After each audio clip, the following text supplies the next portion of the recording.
Minister Godongwana says a lot of government's money went to saving SOEs, and that money has to be redirected to the development of the economy. He said between 2013 and February this year, over 290 billion went to the SOEs bailout. Majority of government's bailout to SOEs went to Eskom. A question was asked by a student, Nosipho Funda from Manyano High School in Khayelitsha. She asked how is government going to ensure that the money given to Eskom is used appropriately. You said yesterday that you will give Eskom 136 billion rands to pay off its debts. So what are you going to do to make sure that Eskom does pay its debts and without the money being misused?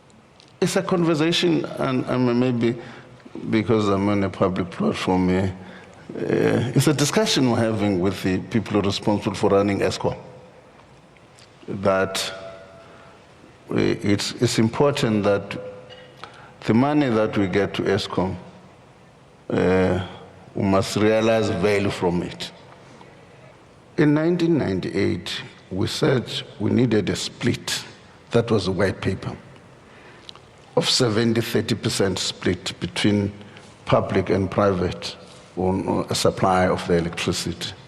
What we did not do was to create a legislative framework which allow the private sector to participate in the electricity supply industry. What has been the outcome of that? We realized that after the outages of 2008, we needed some private sector participation. Then we started in 2010, creating the environment and bringing in IPPs. On social grants, Minister says many are incorrectly labeling him as an anti-poor. He says every time there's a crisis in the country, there are calls for more grants.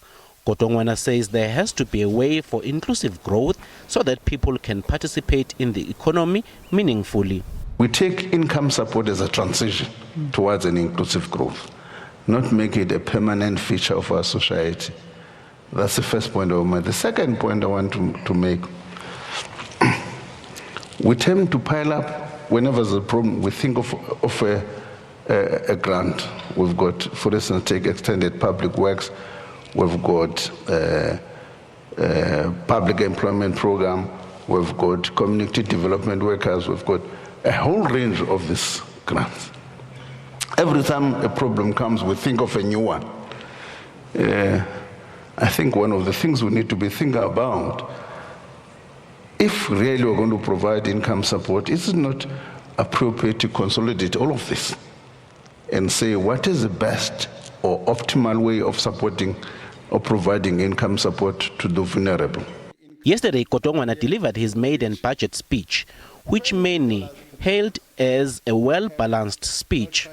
However, there are some concerns about 4.3 trillion public debt and a massive debt service cost averaging 330 billion a year. South Africans are hoping that sooner there would be light at the end of the tunnel. Velemsen Mtiane, SABC News, Johannesburg.